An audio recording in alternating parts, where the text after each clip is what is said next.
que está hospitalizada en el 767A, una señora diabética, hipertensa, ¿no? Mal controlada, y que la señora, pues por lumbalgias crónicas, ha estado poniéndose intramusculares, ¿no? 5 años de intramusculares, ha hecho absceso en ambas nalgas, ha hecho una fasciitis con compromiso del psoas y ha llegado a comprometer la columna vertebral, ¿ya? Pero tiene litiasis renal bilateral. Entonces, si alguien tiene litiasis renal bilateral, ¿no? Y por ahí le encuentras un examen del calcio elevado, ¿en qué podemos pensar? ¿No? Es como decir de qué color es el cabello blanco de San Martín, ¿no? Entonces, es muy importante que tengan en cuenta todos esos datos. Ya, entonces, ustedes pueden ver ahí en la primera diapositiva, cuando hablamos de hiperparatiroidismo, ¿no? Tenemos 3 clases de hiperparatiroidismo: hiperparatiroidismo primario, secundario y el terciario. El primario es la propia glándula, ¿ya? Es cuando afecta la misma glándula paratiroides, sea por una neoplasia, sea por un tumor benigno, ¿no? Y vamos a ver que, ¿cómo se llama? El tipo secundario va a ser cuando va a ser afectado por otras causas, ¿no? Entonces, vamos a empezar primero con el hiperparatiroidismo primario, ¿ya? Ahí en la diapositiva donde está el dibujito, le he puesto justo las características de un paciente que tiene hiperparatiroidismo primario, ¿no? Que ellos van a ir con el calcio elevado, ¿no? Puede deberse a un adenoma en la paratiroides, o también puede ser una hiperplasia de la paratiroides, que en ese caso la diferencia entre uno y otro es que el adenoma afecta a uno, mientras que la hiperplasia afecta a las cuatro glándulas. ¿Qué más? El paciente puede cursar con síntomas psiquiátricos, ¿ya? El hiperparatiroidismo, tipo depresión, psicosis, ¿no? Puede estar más somnoliento, puede cursar con presión arterial alta también. ¿Qué más? El paciente puede hacer pancreatitis, úlceras estomacales y litiasis. No solamente litiasis en los riñones, en ambos lados, en uno solo lado, sino también puede ser cálculos en la vesícula biliar. Ya por todos lados tiene calcio. Entonces, esto se le dice porque a veces los pacientes ni siquiera te hacen esa sintomatología, ¿no? A veces puede estar con la presión normal. Siguiente página. Entonces vemos que las causas del hiperparatiroidismo primario, como mencionamos, tenemos el adenoma, que es el más frecuente, puede ser la hiperplasia paratiroidea, que son 4, en este caso las 4 glándulas, puede ser por un cáncer de la paratiroides, y lo otro cuando está asociado a neoplasias endocrinas múltiples. Entonces, allí en la fisiopatología, en este dibujito, es para explicarle que nuestro organismo se va a controlar con el feedback, ¿no? ¿Qué es el feedback? Por ejemplo, nosotros producimos más calcio, abundante calcio, entonces la respuesta normal del organismo, en este caso la hormona paratiroides, es disminuir la PTH.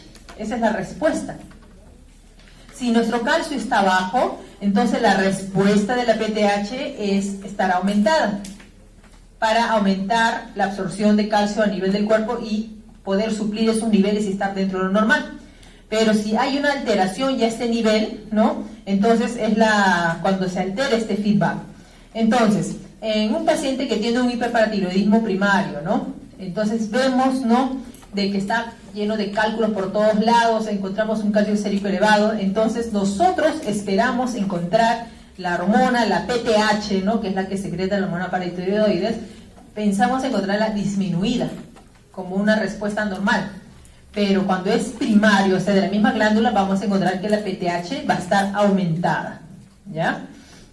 Entonces, luego vamos a ver las otras causas en el secundario. En este caso, ya no es por la glándula paratiroides, en este caso puede ser, por ejemplo, por la insuficiencia renal. ¿Y cómo es el caso de la insuficiencia renal? Acuérdense que los riñones no solamente tienen que ver con el hecho de filtrar todos los desechos tóxicos, toda nuestra sangre, y ver con el desequilibrio hidroelectrolítico, también ver con la hemoglobina, ¿no? Por eso cuando los pacientes renales crónicos cursan con una anemia crónica, que le tenemos que poner eritropoyetina. Pero estos pacientes también van a cursar con el calcio bajo. Entonces en ellos es característico encontrar hipocalcemia, hiponatremia también. ¿Y por qué? Porque en el riñón vamos a producir de hidroxicolecalciferol, la vitamina D3 activa, para que esto ayude a nivel intestinal la absorción de calcio.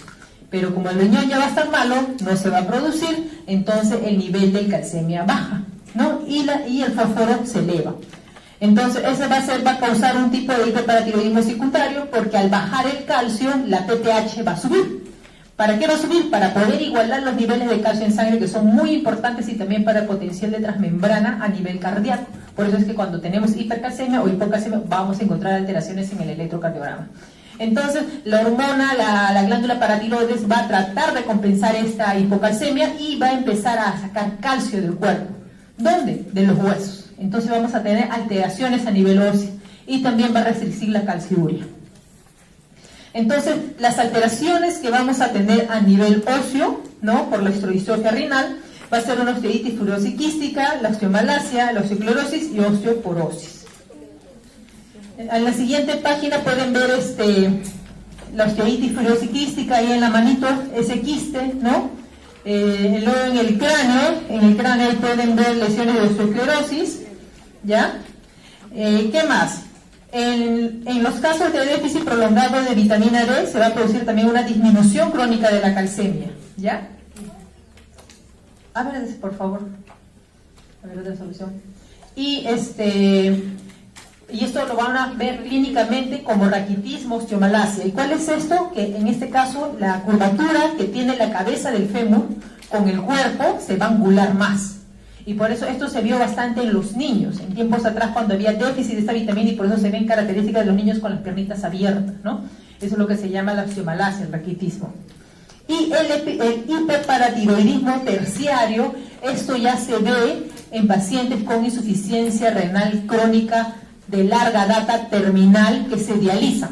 En estos pacientes ahí van a ver el tipo de hiperparatiroidismo terciario.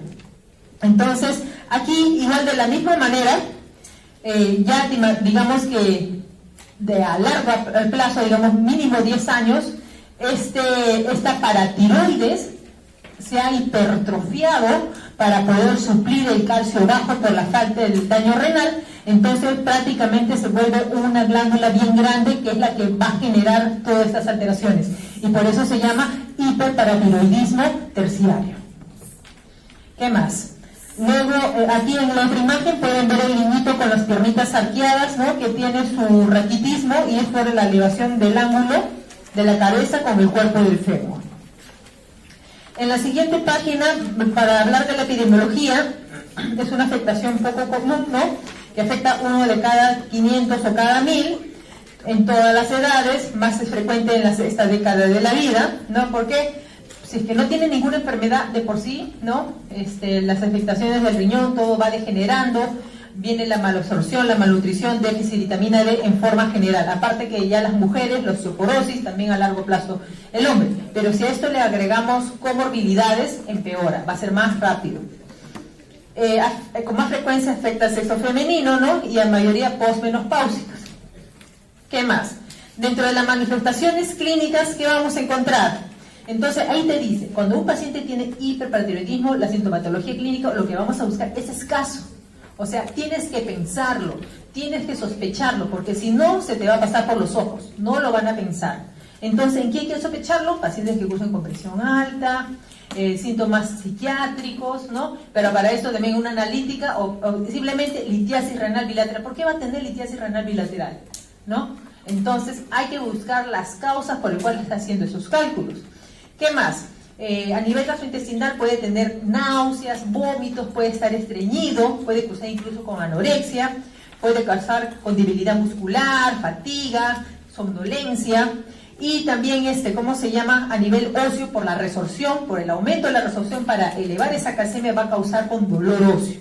El hueso se va a deformar y va a tener fracturas patológicas. A nivel renal, obviamente se va a llenar de calcio, va a haber una nefrolitiasis o nefrocalcinosis, y hay que ver otros alteraciones como poliuria, polidipsia, ya complicaciones, ¿no? Cólicos renales, y si tiene cálculo renal, de la manito, su yapa, la cereza, la infección urinaria, ¿no? Y ese es su shock séptico y toda la cantaleta. Ya para eso ustedes ya, ¿y se acuerdan del caso de esta chica con litiasis renal que salió de la Almenara, el caso que fue amputada? ¿Se acuerdan? ¿No? Que fue un escándalo. Ya, entonces ya. Entonces, ¿qué más? Entonces, ahí en esta imagen tienen, ¿no? De la mujer que se está cogiendo, ¿no? Que puede cruzar a veces con cefalea, cansancio, depresión, irritabilidad, los dolores óseos, los problemas al nivel riñón por los cálculos, los problemas digestivos, acuérdense, pancreatitis también puede dar, después a nivel muscular, ¿no? La debilidad. ¿Qué más? Al examen físico dice, no vamos a encontrar absolutamente nada. Puede haber hipertensión arterial, ¿no? Y va a haber depósito de fosfato cálcico en la córnea, eso cuando ya es demasiado, ¿no? Poco común y evidenciándose con una lámpara de hendidura. Los que están en el piso 7 pueden ver esta paciente 767A, ¿ya? ¿Qué más? Entonces, el diagnóstico es muy importante, la historia clínica, es que hay antecedentes, obviamente que hay que sospecharlo, si vemos litiasis renal, hay que buscar cómo está el calcio, hay que buscarle otros órganos, una ecografía abdominal, de repente también tiene cálculos en la vesícula biliar, ¿ya? Y normalmente cuando esta hipercalcemia se hace evidente, o sea, cuando ya va a tener síntomas, ¿no? Que hasta el paciente puede cursar con trastorno decisorio. La hipercalcemia es una emergencia, ¿ya? Es una emergencia que tiene que ser tratada, así como hay el coma diabético, que es una emergencia endocrinológica, la hipercalcemia es una emergencia, que tenemos que usar diuréticos, hidratación profusa, diuréticos para que haya la calciuria, corticoides y resortivos como pamindronato. Entonces, acá mencionan que la hipercalcemia va a ser evidente a nivel sanguíneo a partir de 10.5, ¿no? Incluso bordeando esos valores puede estar incluso como normal, ¿no? Y te dice que repitas la muestra. Luego, el dosaje de fósforo va a estar por debajo de lo normal, la fosfatasa alcalina está elevada y va a haber un aumento del remodelado óseo. Esta paciente que está ahí en el piso, ella tiene, ¿cómo se llama? La fosfatasa alcalina elevada, ¿ya? Entonces, nosotros en el AGA, que es un examen que sale rapidísimo en 3 minutos, ahí tenemos el dosaje de calcio iónico, ¿ya? Entonces, ese calcio iónico también le sirve. ¿Por qué? Porque indirectamente me dice cómo está el calcio sérico. ¿Cuánto es la relación del calcio iónico con el calcio sérico? De 1 a 8. Así como tenemos una relación de urea-creatinina, el calcio iónico, calcio sérico, de 1 a 8. Entonces vemos que ahí el calcio iónico está dentro de los rangos normales, no hay ningún problema. Pero si está elevado, ya pídele un calcio sérico y pídele proteínas, porque el calcio se corrige con la albúmina. Normalmente cuando tiene baja albúmina, el calcio eleva más, hay más calcio sérico circulando. Entonces, en esta señora, el calcio iónico está volando, está por encima de los valores normales, y se le ha solicitado un calcio sérico, que ese sería más fidedigno. Entonces, para el diagnóstico, se le pide una ecografía, ¿no? Le hemos pedido una ecografía de paratiroides, ¿no? Espero que le salga pronto la cita. ¿Qué más?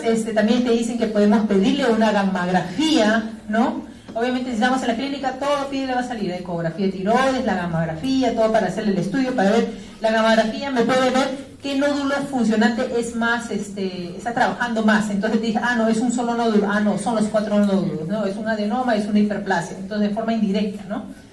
¿Qué más? Una plaquita, y pueden ver ahí la placa, ¿no? Los cálculos en los riñones, en ambos lados todavía. Antes, cuando no había la ecografía o estaba escasa la ecografía, humildemente una placa se le tomaba al paciente y se veía los cálculos en el riñón, de esta forma, ¿ya? En cambio ahora hay ecografía por todos lados, o sea, todo el mundo hace ecografía. Han visto todos los problemas de tecnólogos, obstetrices que hacen ecografía, ¿no? Ya. Entonces, ya ecográficamente ustedes pueden ver cuando está lleno de cálculos el riñón o la pelvis renal, si hay dilatación renal, ¿no? Cómo está ese riñoncito. ¿Qué más? Lo que sí tenemos que dosar, la PTH. Así tenemos calcio sérico, que está elevado, que está bajo, no lo sé, pero tenemos que ver si es primario y para eso dosamos la paratormona. Entonces, el dosaje de paratormona tenemos que solicitarlo.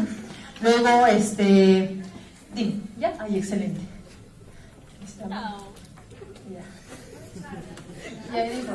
Ya, y ahí vemos el otro. Muchas gracias.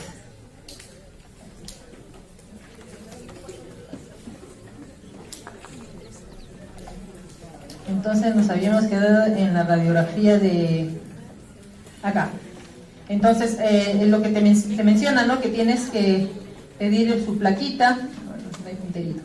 Ya, luego, si le pides una placa, se llama survey óseo. Cuando tú dices survey óseo, estás tomándole placa de todo el cuerpo.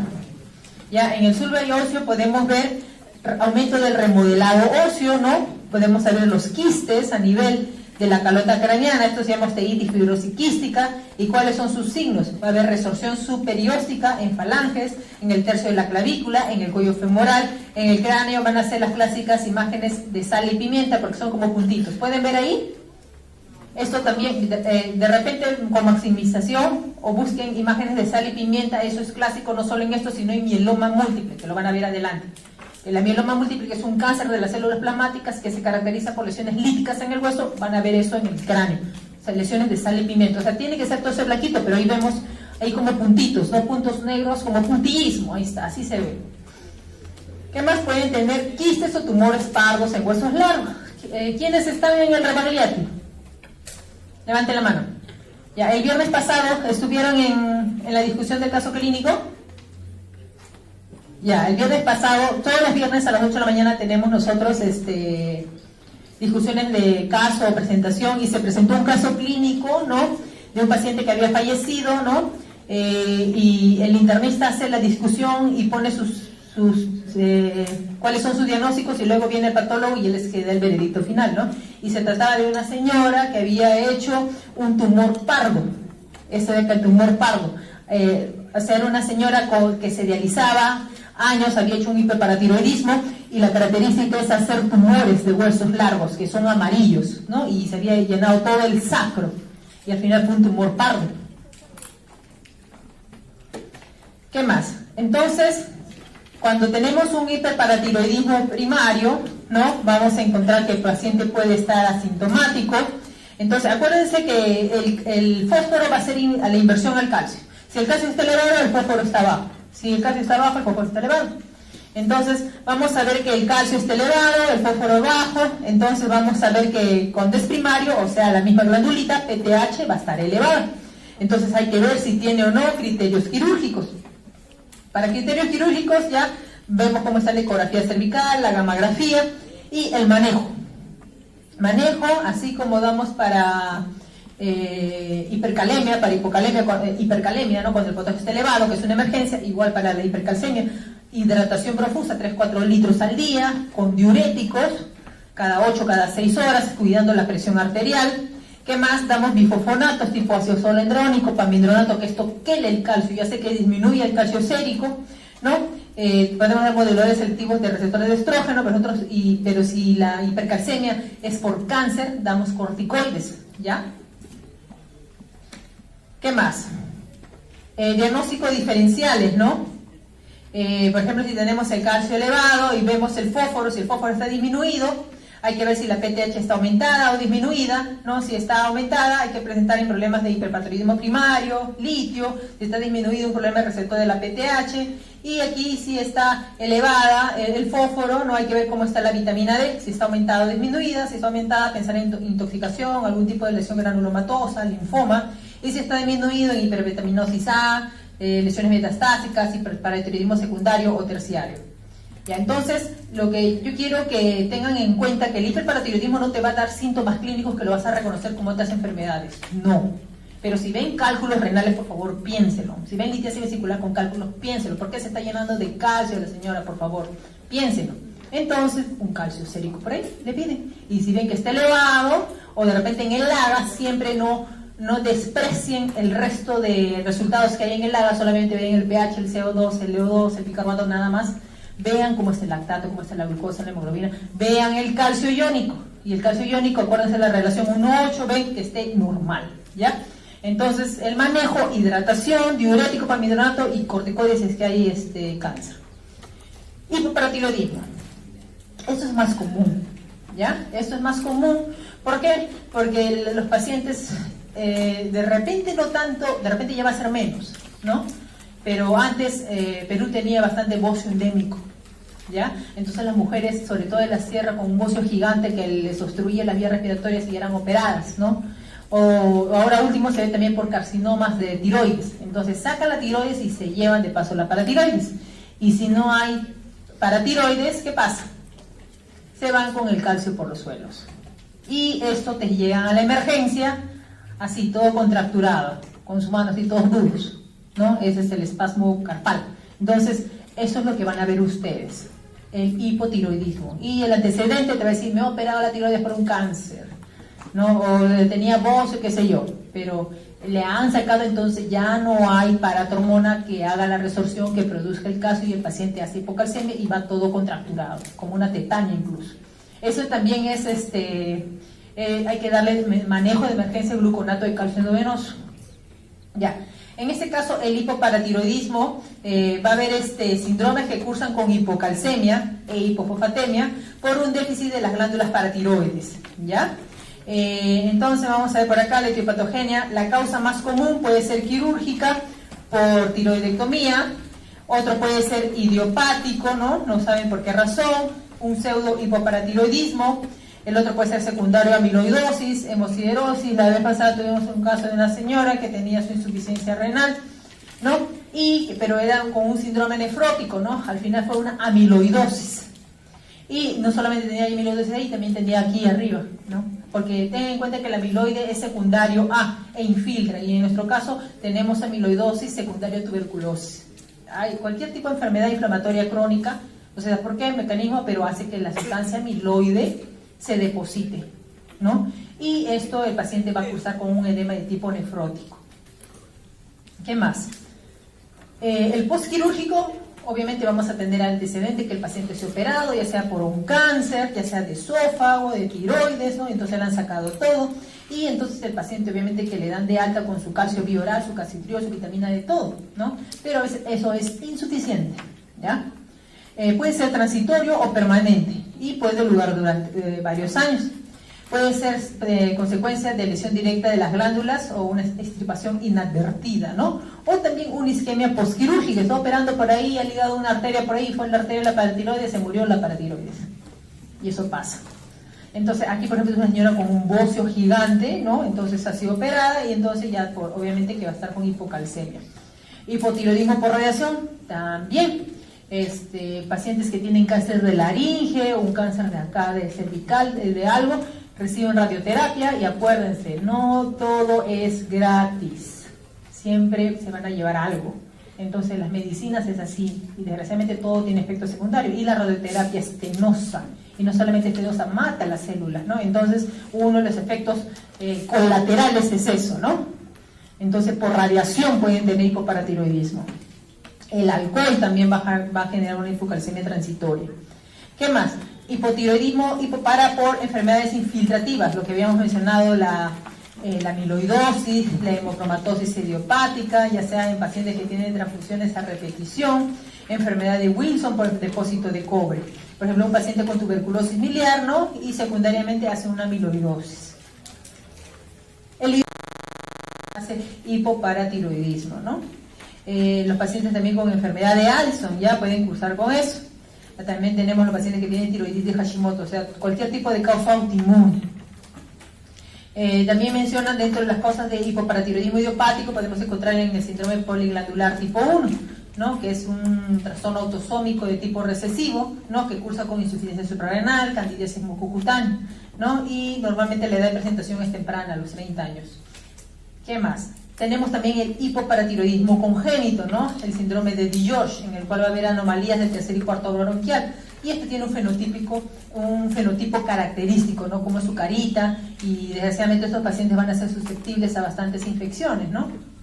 Porque obviamente cuarto y quinto branquial no hay buena producción, está el timo, no tiene buena producción de células memorias, el linfocito, una desgracia, no tiene protección el bebé. Entonces, en este caso, ahí sí, las manifestaciones clínicas, a diferencia del otro que casi nada, que prácticamente lo tienes que averiguar si tiene hipertensión, si tiene de repente un poco de depresión, síntomas psiquiátricos, este de acá sí, porque te va a llegar contracturado, así, torcido, va a llegar el paciente que ni puede hablar, con la boca torcida, que esa es la tetania, ¿ya? Entonces el paciente te va a llegar con tetania, si es una hipocalcemia severa, incluso va a estar convulsionando, el espasmo carpopedal, o sea, así como está mi mano, el pie también se tuerce. Lo van a ver, eso es clásico, piensen ahí mismo, hipocalcemia. El signo de Chebostek, de Trousseau, lo vamos a ver más adelante. Si es de larga data, de una hipocalcemia sin tratamiento, ¿no? Ya, si es de larga data y no le damos tratamiento, te dice que puede cursar incluso ya con trastornos de la personalidad y deterioro mental, o sea, también tiene afección neurológica. ¿Qué más? las calcificaciones de los ganglios de la base del cerebro. De forma idiopática hay que diferenciar de la calcificación de la glándula pineal y de los plexos coroideos que están presentes en las personas normales.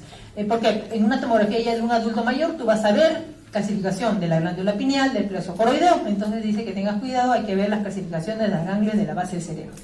Lesiones dermatológicas también, va a haber cabello fino, calvicie, piel gruesa, uñas quebradizas, puede haber incluso una aplasia dentaria o hipoplasia de dientes y cataratas, ¿no? Entonces acá, por ejemplo, vemos cómo está el niñito todo torcidito, ¿no? Acá, por ejemplo, estamos haciendo la prueba de Chebostek. Entonces acá cuando le percuten aquí, a nivel del maceterino, es la prueba de Chebostek positivo, o sea, hacen así y la cara se contrae. Entonces es Chebostek positivo. Y aquí, cuando le están poniendo el tensiómetro, ¿no? Y empiezan a insuflar, la mano se pone peor, ese es el signo de Trousseau, ¿ya?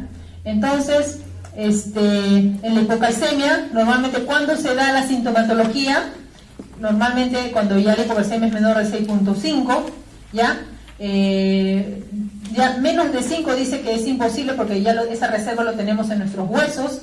En el postquirúrgico la calcemia puede fluctuar entre 5 a 8, la fosfatemia va a aumentar excediendo en 4.5 o también puede cursar con una fosfatemia normal. La calciuria va a estar reducida para compensar, la fosfatasacalina puede estar normal o en límite inferior y marcadores de resorción ósea como hidroxiprolina va a estar disminuido. Entonces acá este es el signo de Chebostek, la niña llega, le hacen así y se le contrae la cara. Y el de Trousseau con el manguito, con el tensiómetro se le va a contraer la mano. El diagnóstico diferencial, hay que ver cómo están los niveles de fosfato, ¿ya? Hay que ver cómo está la vitamina D, ¿no? Porque si está asociada a déficit de vitamina D, podemos estar pensando en un síndrome de Fanconi o acidosis tubular renal. Veo un hipoparatiroidismo postquirúrgico idiopático, en insuficiencia renal la fosfatemia está aumentada, ¿no? Eso nos hace diferenciar. Hay que ver que estos pacientes cuando ya están con la alcalosis respiratoria, ¿no? Empiezan a hiperventilar, ¿no? Hacen movimiento celular del extra al intra y eso hace que el calcio pueda haber cambios y cursen con tetania, ¿no? Por eso cuando los pacientes ansiosos, psiquiátricos llegan a la emergencia, me ahogo, llegan hiperventilados y todos duros, ¿qué hacen? ¿Qué hacen ahí? ¿Ya vieron ya? Mira, le ponen una bolsa, no traen una bolsa y que se ponga a respirar ahí para que barra todo el CO2. Ahí, ya le dan su bolsa, por eso le he puesto la imagen de la bolsa.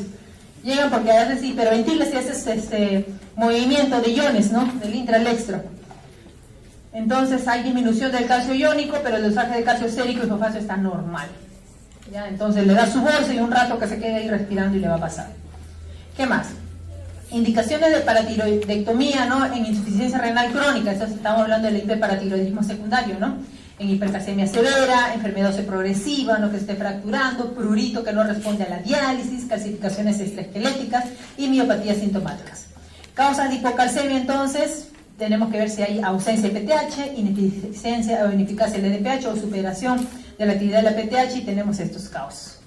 El diagnóstico diferencial, acá tenemos el calcio también bajo, viendo también cómo está el fósforo, vemos si es por déficit de vitamina D, por falla renal o hipoparatiroidismo. Entonces, calcio valor normal de 8.5 a 10, ¿no? Acá vamos a ver que se encuentra muy ligada a la albúmina, por eso cuando ustedes pidan calcio sérico, pidan también dosaje de proteínas totales y fraccionadas, porque van a hacer calcio corregido con la albúmina. Y lo buscan en Google, ponen calculadora, calcular calcio, y te piden el calcio sérico y la albúmina. ¿Ya? Ahí lo van a calcular. Esta es la fórmula de corrección del calcio, estos son los alimentos en el cual se encuentra el calcio, ¿ya? Acá vamos a encontrar las causas de hipercalcemia, eso lo van a leer, esto es otro algoritmo, ¿ya? Acá nuevamente los signos de Chebostek y de Trousseau para que puedan ver, porque el paciente va a cruzar con calambres, hormigueos, tetania, convulsiones, tónico-clónicas. Les había puesto un casito clínico que no está, a ver si su compañera nos ayuda con la otra diapositiva, por favor, con la otra clase. Ya, a ver, esta es una paciente, ¿cómo se llama? Mujer de 50 años, con hipertensión, con diabetes, ¿no? De 10 años de evolución con mal tratamiento, ¿no? La señora ni hacía dieta, es obesa mórbida, ¿no?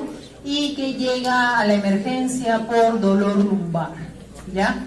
Dolor lumbar intenso, ¿no? Incluso hay dolor a la orinar, porque ella refiere que el dolor empieza a nivel lumbar y se irradia hacia genitales. Entonces, cuando ustedes tienen esa descripción, piensen siempre en vías urinarias, porque es lo que sigue los uréteres, ¿no? Y sobre todo cuando orinan. Y si dice que ha orinado sangre, más todavía, porque significa que está migrando un cálculo, ¿no? Entonces, ahí en ese caso le llega la emergencia y ya te está llegando por dolor, de repente por ahí un piquito febril. ¿En qué pensarías, qué le solicitarías?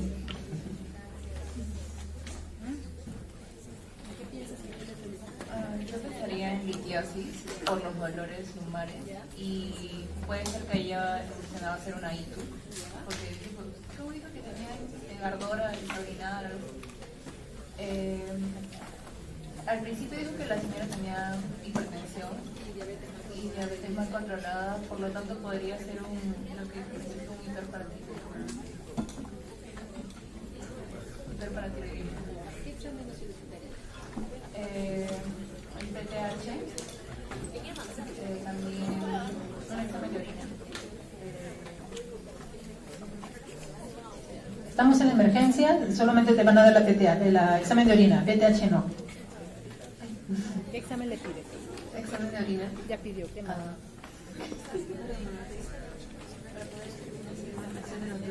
Sí, es único, pero es única. Pidieron gamografía, otra cosa más. Examen de orina, dijeron gamografía, dijeron PTH, ¿qué más?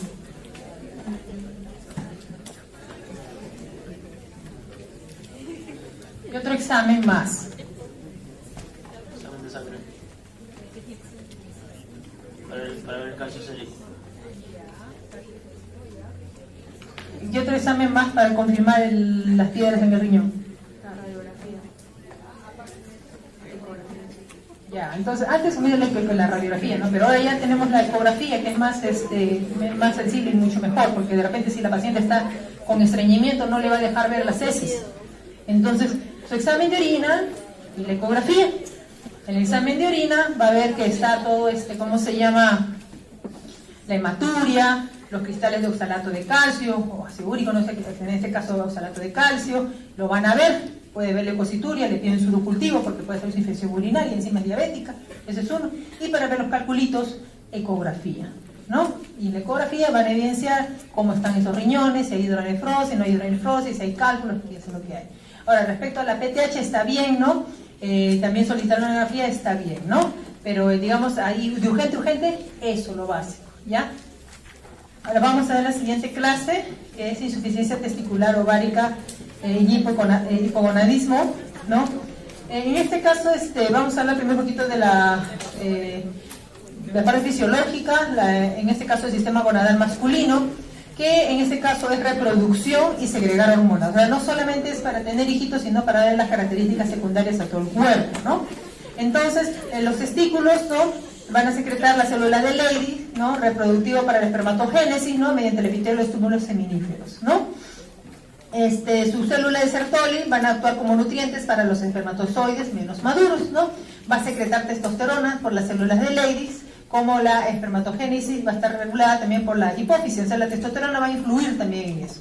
¿Qué más? Entonces la FSH, la folículo estimulante, que es propia, ¿no?, básico de la mujer, también va a tener un factor acá, obviamente que es menos, ¿no? Pero va a estimular el epitelio geminar produciendo espermatogénesis, ¿no? Y, o sea, imagínense que, o sea, nosotros también tenemos un grado mínimo de testosterona, ¿no? Entonces, ahora se está probando ese tipo de terapia en las mujeres posmenopáusicas, que ya no solamente le están dando reposición, sino le están dando dosis mínima de testosterona y le están mejorando. Ahorita están haciendo esos estudios. O sea, no solamente vean que estigmatizar FSH, LH en mujer, no, también tiene el hombre en dosis mínimas.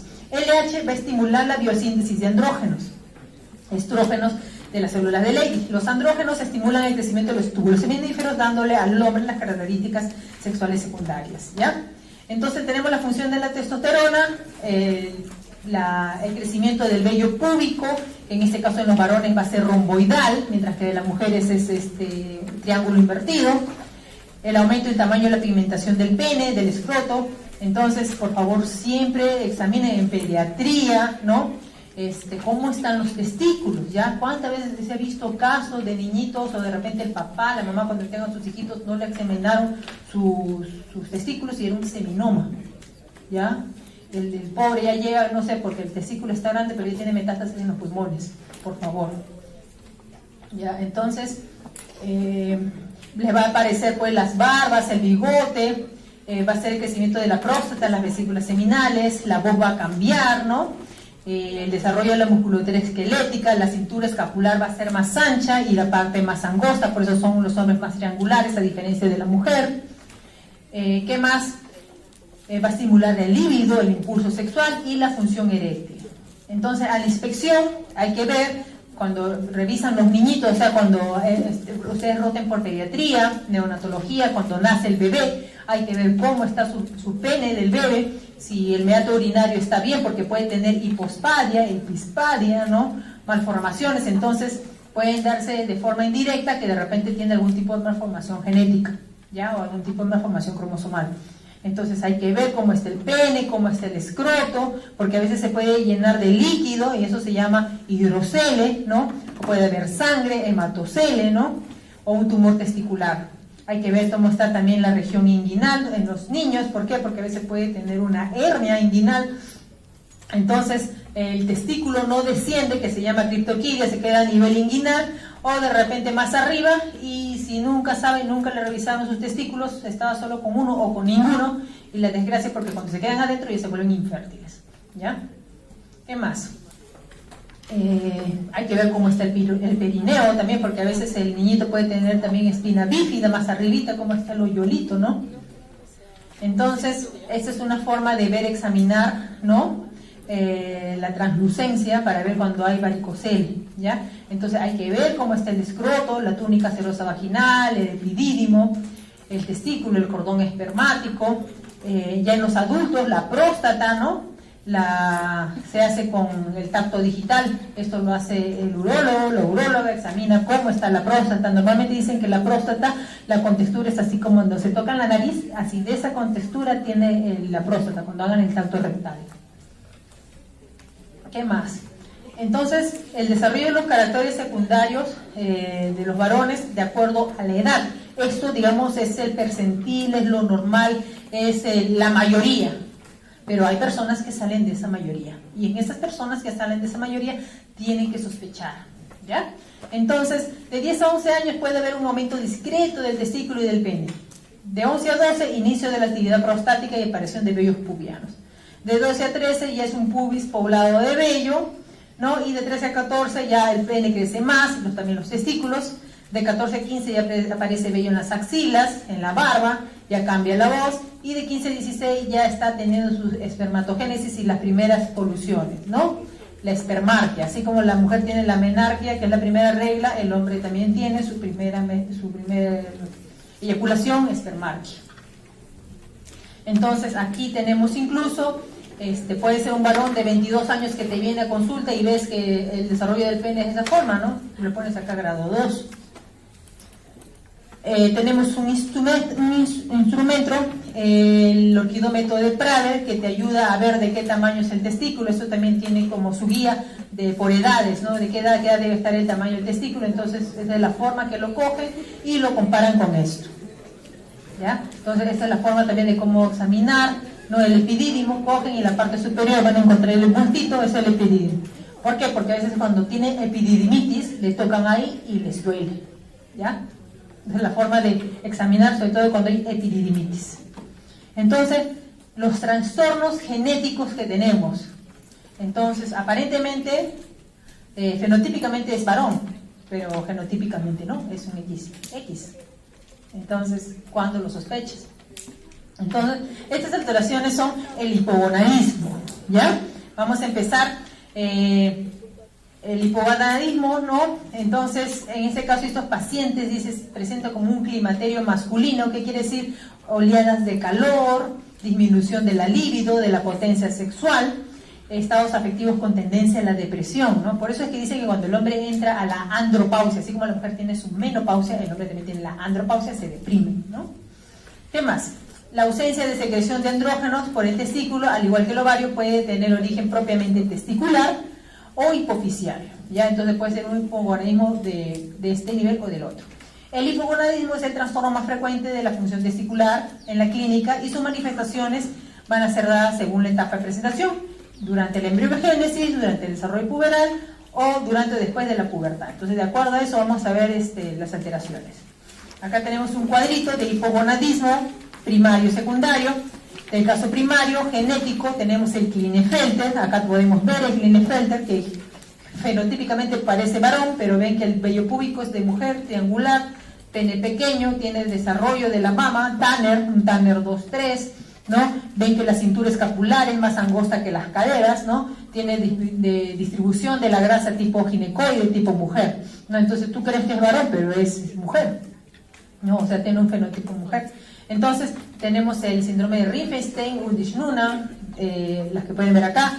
Luego, ¿qué puede ser? Que puede haber una lesión destructiva, ya sea por trauma, radiación, quimioterapia, infecciones, enfermedades sistémicas como la cirrosis hepática, insuficiencia renal crónica, hipogonadismo secundario, puede ser por tumores en la hipófisis, un adenoma, un craneofaringioma, el síndrome de Kallmann, lo vamos a ver más adelante, y lesiones infiltrativas como hemocromatosis, sarcoidosis, amiloidosis, también la radioterapia. Entonces, el enucoidismo viene a ser un hipogonadismo caracterizado por una insuficiencia hormonal testicular prepuberal, cuyas características son retardo de la oclusión de los cartílagos de conjunción epifisiario, aumento de los brazos y de la hemitalla inferior con respecto al superior. O sea, de la cintura para abajo va a ser más largo que de la cintura para arriba, y sus bracitos van a ser más largos, va a ser de talla alta también, ¿ya? Va a tener que su cara es lisa, finita, no es como el hombre que tiene los puntitos, la vellosidad es por la barba. Van a ver que es un hombre, digamos, así como los asiáticos, ¿no? Algunos asiáticos no tienen muchas barbas, ¿no? Entonces son lisos, ¿no? Pero es por genética, ¿no? Entonces, el eunucoidismo. En el eunucoidismo ver ausencia del vello pubiano y axilar, o sea, va a estar, pero no solamente en eso. Si ven en mujer, si ven ausencia de vellos, hasta de ceja, piensen en síndrome de Sheehan, ya que ahorita me estoy acordando. El síndrome de Sheehan es una mujer que tiene necrosis de la hipófisis posterior al parto, un sangrado profuso, se necrosa y de ahí, ¡pam!, hipo, y no va a tener vellos. Entonces, haciendo la acotación acá. Entonces, en el eunucoidismo va a haber ausencia de vello pubiano, axilar, persistencia de la implantación del pelo apical, sin la formación de recesos frontales, pobre desarrollo muscular, persistencia del tono de voz bien alto y desarrollo infantil de los genitales, ¿ya? Entonces, acá tenemos la clasificación del hipogonadismo, prepuberal, pospuberal, acá vemos el desarrollo de las mamas, ¿no? En la prepuberal se presenta antes de los 15 años, tiene hábito eunucoide, este es el hábito eunucoide, ¿ya? La característica fenotípica, puede ser primario o secundario.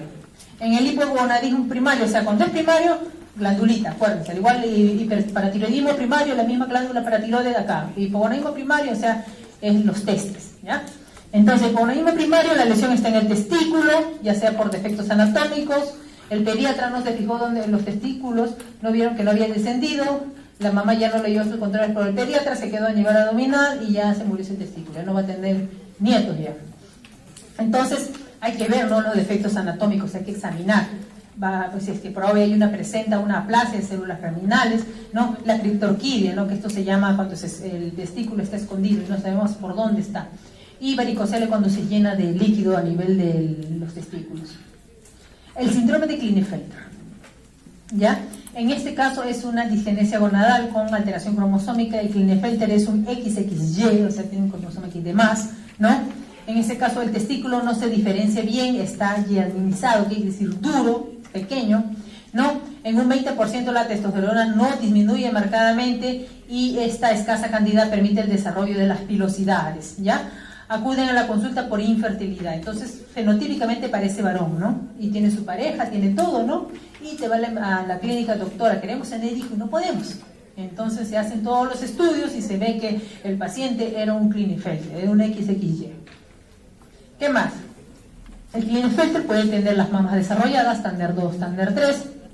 El intelecto puede ser normal o puede ser bajo, o puede pasar desapercibido, hasta puede ser un carácter explosivo, psicópata menciona.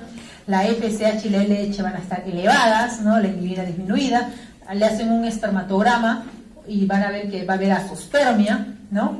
No es hereditario y se asocia un 30% con diabetes, o sea, va a tener diabetes también el paciente. El Klinefelter va a tener entonces en forma general dentro de los hallazgos genéricos a la cabeza testículos pequeños. Gonadotropinas elevadas en la pubertad. Azospermia, vello pubiano disminuido. Talla alta con eunucoidismo, retraso mental y ginecomastia postpuberal. Síndrome Klinefelter, que más clínicamente pueden encontrar que va a tener alteraciones tipo cúbito valgo, sinostosis radiocubital, coxa valga, pectus excavatum, clinodactilia. ¿Qué es la clinodactilia? El dedito es torcidito, o sea, no es derechito, sino como una C. Entonces, tiene su clinodactilia, ¿no? O un corto metacarpiano corto, hipertelorismo, el paladar ojival, paladar hendido, micrognatia, esto es chiquitito, ¿no? ¿Qué más? Alteraciones a nivel dentales en el mentón, puede tener critosquidia, escroto bífido, hipospadia, distrofia musculares y cardiopatías congénitas, como cuáles: tetralogía de Fallot, enfermedad de Einstein, enfermedad de comunicación interventricular. Entonces, este es el síndrome de Klinefelter, es un XXY, acuérdense, XXY.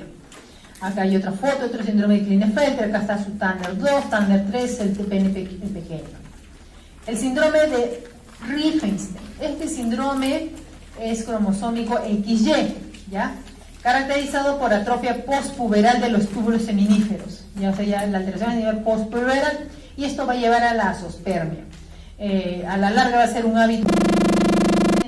¿En qué se diferencia del Klinefelter? ¿No? En que las lesiones que están en los túbulos están totalmente ya linizados, pero en algunos va a haber espermátides. Y aquí va a haber hiperplasia de las células de Leydig. Ahora vamos a ver hipogonaísmo secundario central, ¿ya? En este caso el problema es en hipotálamo o en hipófisis. Acá tenemos el síndrome de Kallmann. El síndrome de Kallmann también es común, ¿no? Que es característico. Es un trastorno genético congénito asociado al cromosoma X, ¿no?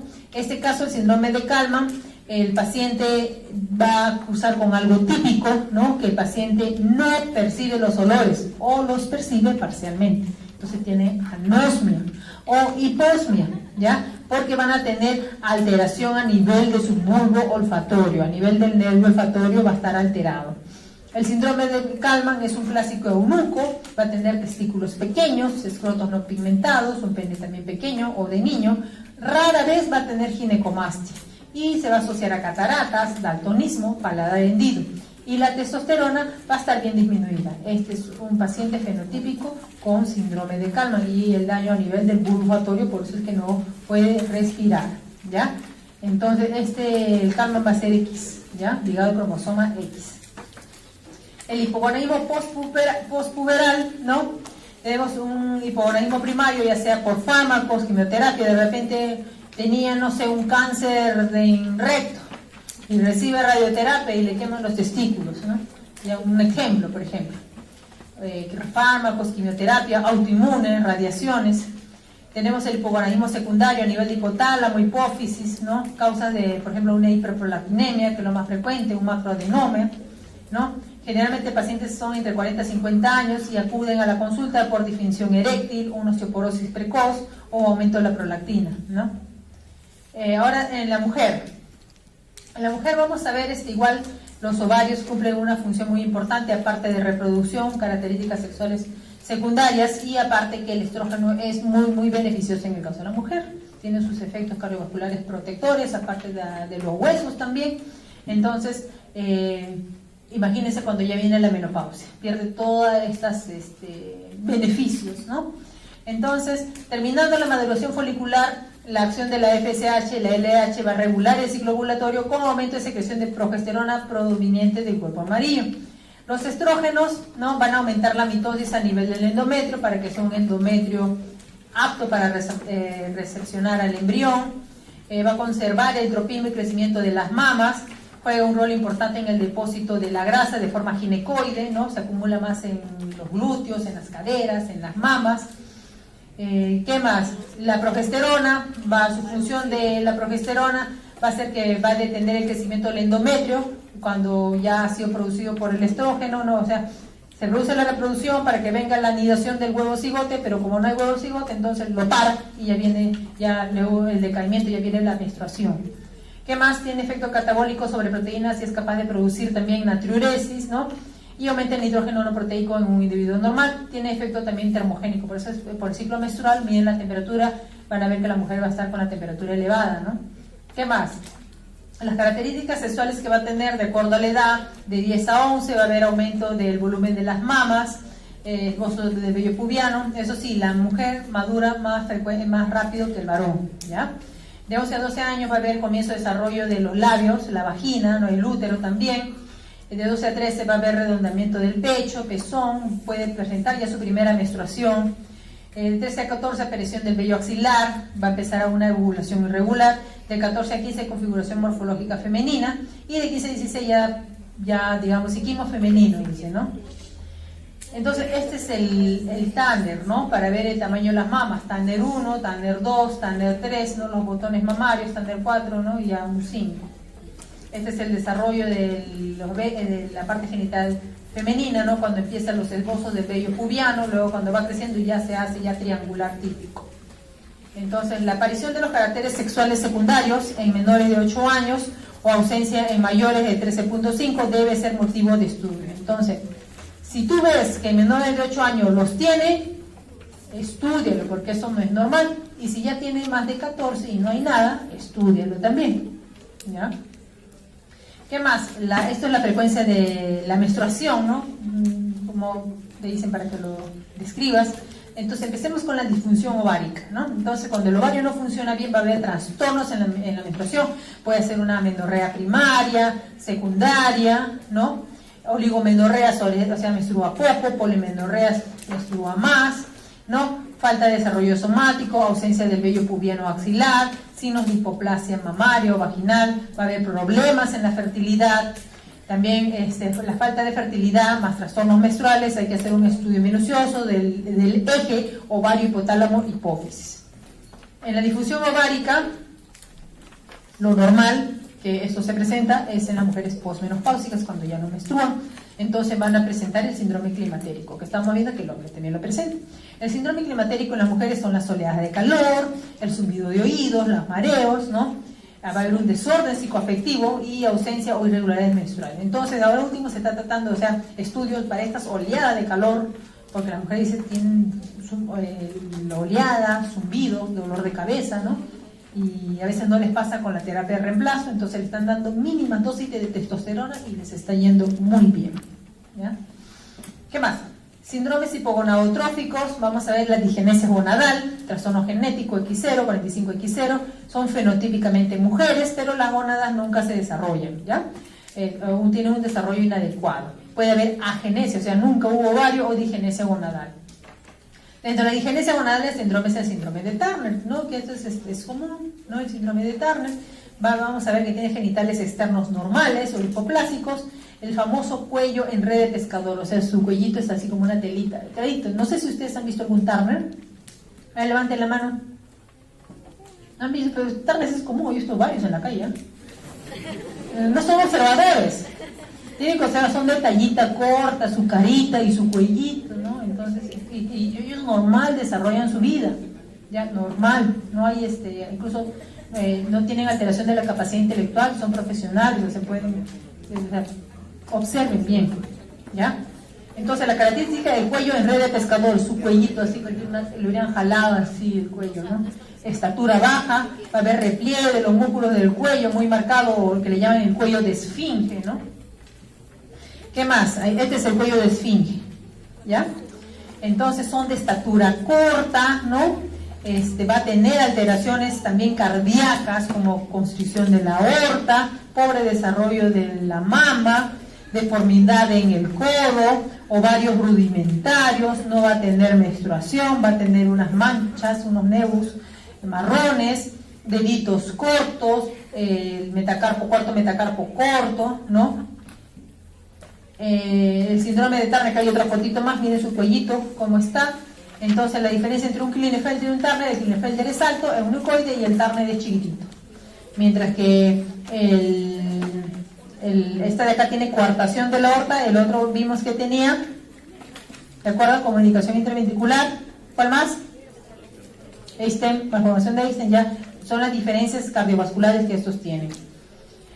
¿Qué más? Pueden tener riñón en herradura, coartación de la aorta, paladar ojival, acortamiento del cuarto metacarpiano. Esta es otra imagen, ¿no?, de un Turner para que se acuerden. El síndrome de testículo feminizante. O sea, tú lo ves mujer y no puede tener hijos. Y tiene su genotipo, es varón, es XY. ¿Ya? Entonces ellos retienen el testículo en el abdomen o en la arcada pubiana, pero va a producir estrógenos. El síndrome de testículo feminizante tiene características fenotípicas femeninas, tiene un trofismo mamario normal, genitales externos normales e incluso practica una vida sexual normal. El problema va a ser cuando quieren tener hijitos, al igual que el Klinefelter. El síndrome de testículo feminizante, el diagnóstico se hace de forma ocasional por aparición de un testículo o de ambos en la arcada pubiana. Entonces en la INE me ha salido un tumorcito, en la ecografía que ha sido testículo, ¿no? O a veces son confundidos con hernias o ganglios, ¿ves? La hipertrofia del clítoris generalmente se acompaña a este síndrome. Hay motivos de la preocupación de los padres, porque el padre lo lleva porque ve que literalmente tiene un micropene. Doctor, o sea, vemos que el clítoris está bien desarrollado, entonces hay que hacer esos estudios. El síndrome de ovario poliquístico o el síndrome de Stein-Leventhal, ¿no? En este caso, es el ovario, ya sea de repente acá ya con la desgracia de la comida, porque desgraciadamente comemos mal, comen bastante azúcar las mujeres y hacen ovario poliquístico por resistencia a la insulina. Y entonces, ¿qué van a presentar? Amenorrea o oligomenorrea, o sea, hay irregularidades menstruales. Piensan que su regla se le aleja. Va a estar más gordita, obviamente, por bastante azúcar que está comiendo, le va a crecer los vellos del hirsutismo y va a ser ciclos ano-ovulatorios, entonces no va a poder concebir. Frecuentemente asociado al síndrome metabólico y resistencia a la insulina. Síndrome de ovario poliquístico, la etiología no está clara, existe formación de múltiples quistes a nivel del ovario, ¿no? Hay secreción de andrógenos por las células del hilo. Entonces podemos ver acá el hirsutismo, va a haber acné, hacen una dieta estricta, mejoran su síndrome de ovario poliquístico. Pero amenorrea con galactorrea, ¿no? Tiene diferentes etiologías, en este caso hay persistencia de la secreción de la prolactina y disminución de las gonadotrofinas. En este caso lo vemos en el síndrome de Chiari-Frommel o amenorrea postparto, con involución uterina y galatorrea, y el síndrome de Forbes-Albright, que en este caso la amenorrea y la galatorrea se instalan de forma paulatina. Luego, la precocidad sexual. En este caso, la maduración precoz de la mujer antes de los 10 años, ¿ya? Consecuencia de la alteración hormonal, ¿no? Por aumento de la secreción de gonadotropinas que va a estimular los ovarios. Generalmente de origen tumoral, ¿no? Entonces, ¿ven? Entonces hay un tumorcito que está haciendo eso que se le adelante la pubertad. No confundir con pubertad precoz, que es de origen genético, ¿ya? Donde hay un antecedente familiar de pubertad precoz, ¿ya? Eso se presenta tumores en la glándula pineal, hipotálamo o tumores de ovario. Acá tenemos un caso de pubertad precoz, esto también lo van a ver ustedes, lo leen por favor sobre todo esto. No sé si vieron el caso de esta niñita, ¿no? Elina, ¿no? Que esta es una niñita que tuvo pubertad precoz, ¿ya?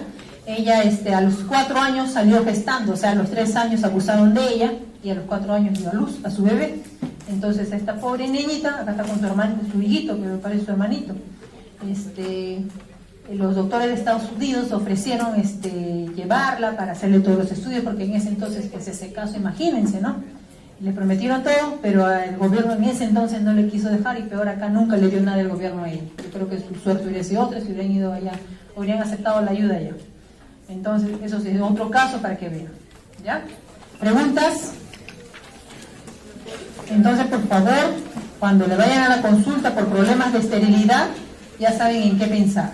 ¿Ya? Muy bien. Y reporten que está mala el CPU.